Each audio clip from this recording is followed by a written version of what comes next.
पीछे टॉपिक पढ़ा था, कूलम्ब्स लॉ पढ़ लिया और साथ में कूलम्ब्स लॉ की अपन ने वेक्टर फॉर्म पढ़ ली। जरूरी भी थी क्योंकि कूलम्ब्स लॉ अपन इलेक्ट्रिक फोर्स का मैग्नीट्यूड डिटरमाइन करने के लिए पढ़ रहे थे और हमें पता है कि फोर्स वेक्टर क्वांटिटी है तो मैग्नीट्यूड के साथ डायरेक्शन भी होगी, तो अपन ने उसकी वेक्टर फॉर्म भी पढ़ ली। अब इस कूलम्ब फोर्स की एक स्पेशलिटी होती है, वो मैं आपको बता रहा हूँ कि ये जो कूलम्ब्स लॉ लग रहा था ये इलेक्ट्रिक फोर्स कैलकुलेट करने के लिए लग रहा था। कितने चार्जों के बीच में अभी तक अपन ने पढ़ा? दो चार्जों के बीच में। जैसे आप ध्यान दें, मैंने ये कहा था यहाँ पे चार्ज Q1 है और इस चार्ज Q1 से कुछ डिस्टेंस पर दूसरा चार्ज है मेरे पास, कौन सा? Q2।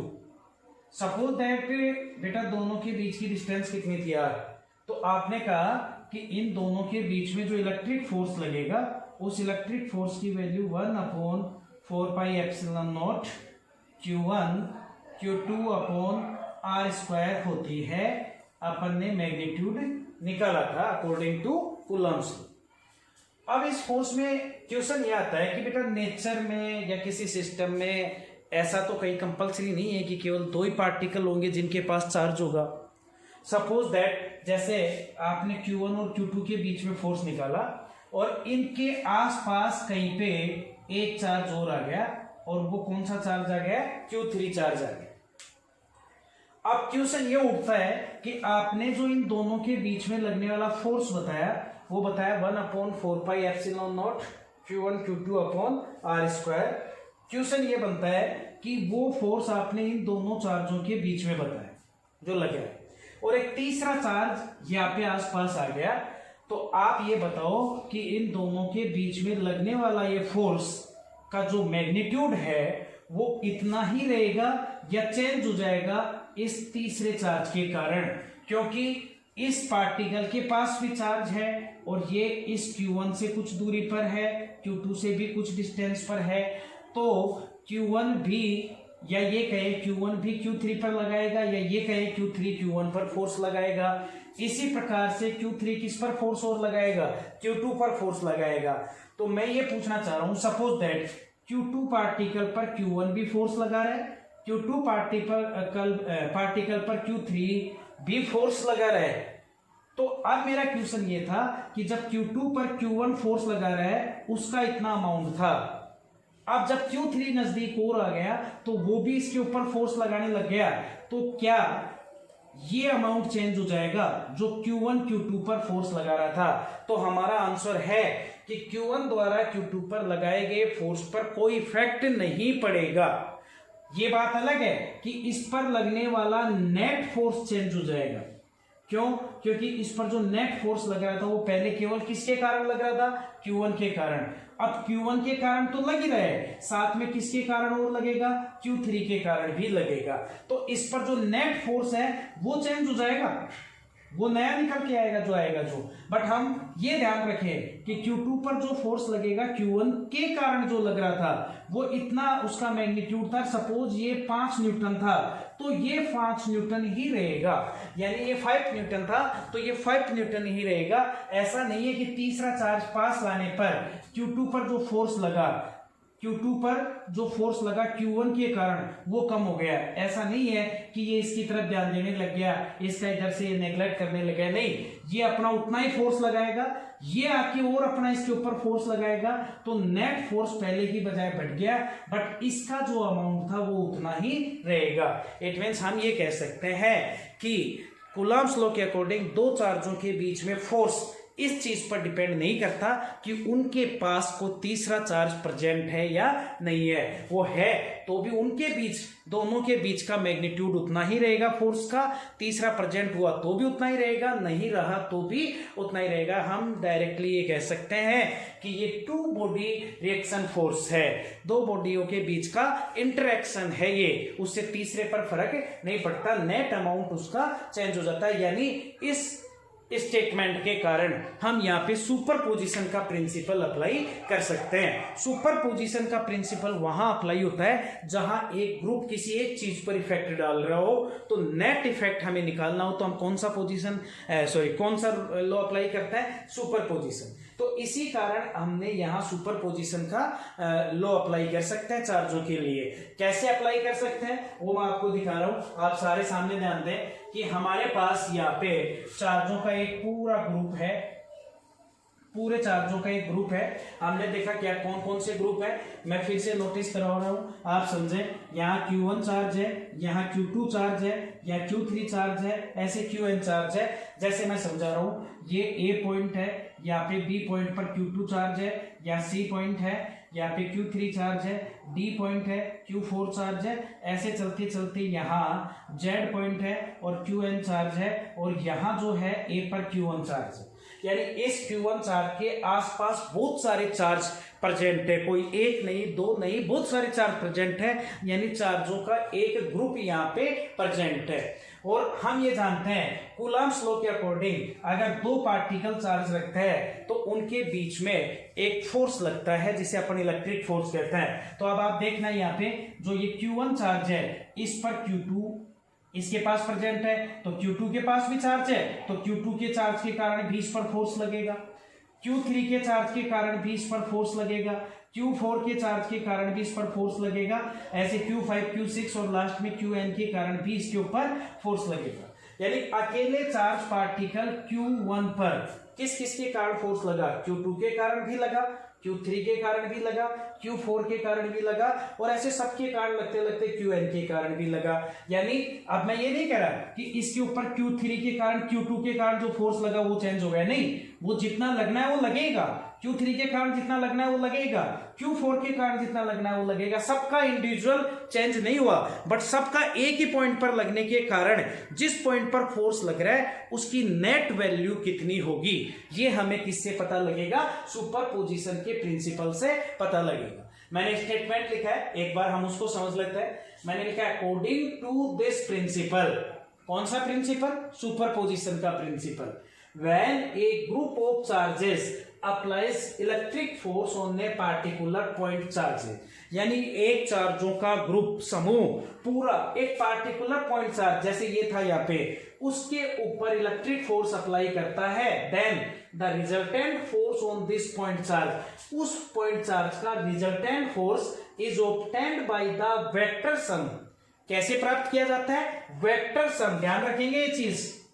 मैंने आपको एक पिछले टॉपिक में बताया था सम बहुत टाइप के होते हैं, न्यूमेरिकल सम था, अलजेब्रिक सम था, वेक्टर सम था, ये लगभग तीनों अपन ने पढ़ लिए हैं। तो यहां कौन सा सम लेंगे, vector sum of all the forces on this point charge due to all other point charges, यानी और अदर जो पॉइंट चार्जेस है उनके कारण इस पॉइंट चार्ज पर लगने वाले जितने भी फोर्स हैं उन सबके वेक्टर सम के बराबर होगा।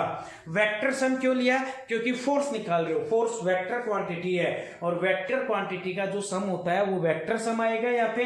तो इस पर जो फोर्स लगेगा, अभी आपने कहा ये सारे फोर्स लगा रहे, तो इसका नेट फोर्स जो आप कह रहे थे, Q2 अपना फोर्स लगा रहे जितना भी, Q3 अपना फोर्स लगा रहा है, Q4 अपना लगा रहा है। पर आप एक बात बताओ, एक आदमी मैंने ये बीच में खड़ा कर रखा है, इसके एक रस्सी बांध दी, ये इसे इधर खींच रहा है, एक आता है इसे इधर खींच ले रहा है, आप क्या निर्णय दोगे किधर जाएगा, हम देखेंगे किसकी स्ट्रेंथ ज्यादा है उसी तरफ जाएगा। एक इधर खींचने लग जाए, एक इधर खींचने लग जाए, तो इसके ऊपर नेट फोर्स तो चारों तरफ से लगा ना, तो चारों का जो सम है वो कैसा सम होगा, यहाँ पे बेटा ध्यान देंगे हम, कैसा सम होगा, वेक्टर सम होगा। ये आपका सुपरपोजिशन का प्रिंसिपल कहता है। अब हम इसे कैलकुलेट कैसे करेंगे, कैलकुलेट करने के लिए मैंने आपके सामने यहाँ एक डायग्राम बना रखा है, आप उसको देखेंगे, यहाँ से समझेंगे आप इस बात को। मैंने क्या किया, यहाँ पे एक रेफरेंस फ्रेम लिया और रेफरेंस फ्रेम में चार्जों का एक ग्रुप लिया जिसमें मैंने कुछ ग्रुप चार्ज शो किए। यहाँ मैंने Q1 चार्ज शो कर रखा है, यहाँ मैंने Q2 चार्ज शो कर रखा है, यहाँ मैंने Q3 चार्ज शो कर रखा है और यहाँ मैंने Q1 चार्ज शो कर रखा है। रेफरेंस है तो क्योंकि आपका ये फ्रेम है एक, तो यहाँ पे ओरिजिन के रेस्पेक्ट में हर पॉइंट का जिसके ऊपर चार्ज है सबका अपना अपना पोजीशन वेक्टर दे रखा है। सपोज Q1 जो चार्ज है यहाँ जो रखा हुआ है वो Q1 चार्ज है, ये Q1 चार्ज है और Q1 चार्ज का पोजीशन वेक्टर ओरिजिन के रेस्पेक्ट में कितना है, R1। इसके पास दूसरा चार्ज है Q2 और Q2 का ओरिजिन के रेस्पेक्ट में पोजीशन वेक्टर कितना है, R2। ठीक है। अब एक बात बताओ, जैसा यहाँ तक उतना ही है जैसा मैंने कल समझाया था। क्या कहा मैंने यहाँ पे कि यहाँ Q1 चार्ज है और यहाँ Q2 चार्ज है। पहले आप इसको समझें, मैंने ये बताया। अब पहले आप नॉर्मली बात बताएं, कल मैंने समझाया था उसके तरीके से। हमें क्या निकालना है, हमें निकालना है Q2 फोर्स लगाए किस पर, Q1 पर। तो मैंने फोर्स की डायरेक्शन क्या बताई थी, दोनों को जोड़ने वाली लाइन, ये लाइन है जो दोनों को जोड़ रही है। फोर्स Q2 लगा रहा है किस पर, Q1 पर, तो इधर फोर्स लगाएगा, इट मींस ये फोर्स की डायरेक्शन। फोर्स को क्या लिखोगे, F किस पर लग रहा है, 1 पर, किसके कारण, 2, वेक्टर का साइन F12, ये मैंने यहाँ लिख रखा है। Q2 Q1 पर फोर्स लगा रहा है, क्या लिख रखा है मैंने, F12। डिस्टेंस कैसे लिखते हैं, हम कहाँ खड़े थे, Q2 पर, किधर देख रहे हैं, Q1, तो ये डायरेक्शन, और मैंने लिख दिया ये R, किसकी तरफ देख रहे हो, 1, कहां से, 2 से, तो R12 का वेक्टर। बताओ बेटा, दोनों चीजें समझ में आई। इसी टाइप से फिर ये Q3 है। अब Q3 से आप किस पर फोर्स लगा रहे हो, Q1, तो Q3 से लाइन ये जुड़ रही है और Q1 की तरफ लगेगा तो ये फोर्स लगेगा ऊपर की तरफ F13, और इसमें दोनों के बीच की डिस्टेंस मैंने क्या लिख दी, R13। ऐसे बेटा Qn और Q1 ये रहा, तो Qn इस पर फोर्स लगाया लाइन ज्वाइनिंग पर इस तरफ, बाहर की तरफ F1n, और दोनों को जोड़ रही है उस लाइन पर, इस तरफ जाएगा तो क्या लग रहा है, R1n, यहाँ पे डिस्प्लेसमेंट हो गया। तो मैंने सबके फोर्स लिख दिए। एक Q2 के कारण है F12, Q3 के कारण F13 और Qn के कारण F1n, और साथ में मैंने इनके क्या ले लिए, यहाँ पे डिस्टेंस ले लिए, जैसा जैसा पोजीशन वेक्टर दे रखा था। अब आप इसके अकॉर्डिंग आप एक बात समझें, मैं क्या करूंगा, क्या बताया मैंने, Q1 पर नेट फोर्स निकालना है। Q1 पर कौन कौन लगा रहा है, Q2, और कौन लगा रहा है, Q3, और कौन लगा रहा है, Qn। तो नेट फोर्स कैसे निकलेगा, सबका पहले इंडिविजुअल निकालो और फिर उनका क्या कर दो, वेक्टर सम। तो सबसे पहले मैंने देखो क्या लिखा, force on Q1 due to Q2 के कारण क्या कहा आपने उसको, F12 वेक्टर फॉर्म में। मैग्नीट्यूड कल मैंने समझाया था कूलॉम्स लॉ के अकॉर्डिंग 1/4πε0। मैं वैक्यूम मार के चल रहा हूं चार्जों के बीच में। Q1 पर निकालना है किसके कारण, Q2, तो Q1 Q2 अपॉन दोनों के बीच की डिस्प्लेसमेंट R12 वेक्टर है, वेक्टर का मैग्नीट्यूड लेंगे तो मोड लगा के स्क्वायर, डॉट लगा के अपन बीच में यानी मल्टीप्लाई में क्या लिखते हैं, यूनिट वेक्टर, और यूनिट वेक्टर के लिए आपको क्या लिखा जाएगा, R12। आपको पता ना इसी डायरेक्शन में, तो इस डायरेक्शन का डिस्प्लेसमेंट क्या है, R12, और यूनिट वेक्टर के लिए ऊपर क्या लग जाएगा, कैट। That is equation number first. Individual force आ गया किसका, Q2 का, किस पर लगाया गया, Q1 पर। इसी टाइप से हम क्या लिखेंगे, force on Q1 due to Q3। Q1 पर फोर्स किसके कारण, Q3 के कारण। अब उस फोर्स को आपने क्या नाम दे रखा है बेटा, आपने उसको नाम दे रखा है F13 इज इक्वल टू 1/4πε0। अब बताओ किस पर फोर्स लग रहा है, Q1, तो मैंने लिखा बेटा Q1, किसके कारण लग रहा है, Q3, तो बेटा मैंने लिखा Q3 अपॉन Q1 और Q3 के बीच का डिस्प्लेसमेंट कितना है, R13 जो वेक्टर दे रखा है, तो मैंने लिखा R13 वेक्टर का मोड लेके स्क्वायर, क्योंकि मैग्नीट्यूड लेना है, यूनिट वेक्टर इसी की डायरेक्शन में ऊपर लग रहा है, तो यूनिट वेक्टर क्या लग जाएगा, R13 कैट। ये दूसरा फोर्स आ गया। अब हम यहां से लिख सकते हैं सिमिलरली, आगे तक चले अपन ऐसे ही, तो चौथे के कारण निकालेंगे तो F14, पांचवें के कारण निकालेंगे तो F15, छठे के कारण निकालेंगे तो F16, चलता जाएगा बेटा। अब हम लास्ट में कैसे निकालेंगे, force on Q1 due to Qn, last में Qn के कारण, तो हम उसको क्या लिखेंगे, F1n इज इक्वल टू, ये रहा Qn के कारण F1n, मैग्नीट्यूड लिखेंगे 1/4πε0 Q1 Qn R1n mode square dot R1n की कैप। ऐसे आप सबका निकालें। अब आपने Q1 पर लगने वाला फोर्स सारा निकाल लिया, Q2 के कारण भी, Q3 के कारण भी, Qn के कारण भी, सब आ गए। अब हमें क्या करना है, सबका इंडिविजुअल पता लग गया, ये भी Q1 पर है, ये भी Q1 पर, ये भी Q1 पर ये Q2 चार्ज के कारण, ये Q3 के कारण और ये Qn के कारण। तो Q1 पर टोटल कितना हुआ, तो resultant is vector sum of all the forces. यानी ये जितने फोर्सेज आए उन सबके वेक्टर सम के बराबर क्या आएगा बेटा, रिजल्टेंट आएगा। इस तरीके से हम निकालेंगे। तो अब आप समझें, देन रिजल्टेंट फोर्स, मैं क्या कह रहा हूं यहाँ पे, then resultant force on Q1 charge vector F is equal to F12 vector F13 vector चलता जाएगा और लास्ट में F1n वेक्टर। सबके कारण हम क्या कर देंगे, इसको ऐड कर देंगे। Put the value from equation first, second and third. First equation से मैंने क्या लिखा, 1/4πε0 Q1 Q2 अपॉन R12 का स्क्वायर और R12 की कैप, पहली इक्वेशन से पुट कर दी। फिर F13 की जगह 1/4πε0 Q1 Q3 अपॉन R13 की कैप प्लस, चलता जाएगा बेटा ये एज इट इज। और लास्ट में मैं क्या लिखूंगा, F1n, ये F1n की वैल्यू थी तो मैंने इसको डायरेक्ट यूं कर दिया प्लस। ऊपर से मैं वापस मिटान देता हूं बेटा, स्पेस की कमी है इसलिए मेरे को ऊपर का मिटाना पड़ेगा। अब आप देखें इस तरीके से मैंने लिख दिया सबका। देखो F12 की, F13 की और F1n की सारी वैल्यू मैंने लिख दी। बीच में पार्ट आए बहुत सारे और चार्जों के है, सबका कॉमन मैंने वेक्टर सम किया।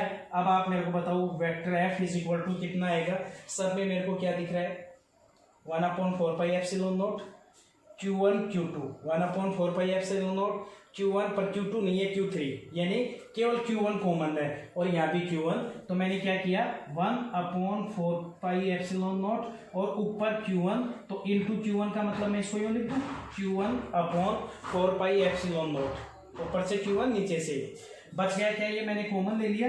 पहले में देखो क्या बच गया, Q2 ऊपर और बटे R12 वेक्टर मॉड। तो मैंने क्या लिखा देखो, Q2 upon R12 vector mode square और R12 की कैप प्लस, दूसरे में क्या बच गया बेटा Q3, तो मैंने लिखा Q3 upon R13 mode square R13 की कैप प्लस, चलता जाएगा। और लास्ट में मैंने क्या लिखा, यहाँ पे क्या बचा हुआ है, बच गया अपने पास Qn और Qn के साथ में क्या बचा हुआ है, R1n mode square dot R1n की कैप। ये चीजें अपने पास बच गई कॉमन आने के बाद में। अब लास्ट में अपन इसको देखो कैसे लिख सकते हैं, अपन इसको एक शॉर्ट फॉर्म में बना लेते हैं, बहुत बड़ा फॉर्मूला बन गया ये। तो उसके लिए हमें पता है यहाँ पे Q2 के बाद Q3 सीक्वेंसली आ रहे हैं, सबका अमाउंट हमें पता है, अलग अलग चार्ज आ रहा है। तो ऐसे जब सबकी वैल्यू पता हो, सीक्वेंसली आ रहा हो, तो उनका सम करने के लिए बेटा अपन क्या यूज करते हैं, ये सिंबल हम इसको समेशन के लिए यूज करते हैं, सिग्मा का सिंबल है ये। क्या लिखेंगे बेटा हम यहाँ पे देखो, जैसे मेरे को Q2 Q3 Qn इनको सबको सीक्वेंस फॉर्म में लिखना है, तो मैंने Q और Q के साथ एक सिंबल बना दिया I को मैं यहाँ डिफाइन करूंगा कि I is equal to 2n, मतलब 2 से चालू होगी, 2 के बाद 3 आएगा, 4 आएगा, 5 आएगा, 6 आएगा, n आएगा।